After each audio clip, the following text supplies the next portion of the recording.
You ask Tiger to solve. This deals with linear equations with one unknown. The final result is x equals -6. Let's solve it step by step. Swap sides.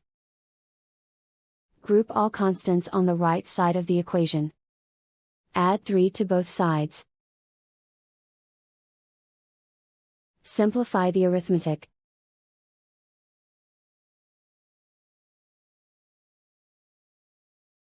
Isolate the x. Multiply both sides by 3. Group like terms.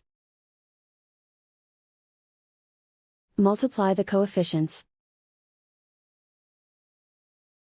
Simplify the fraction.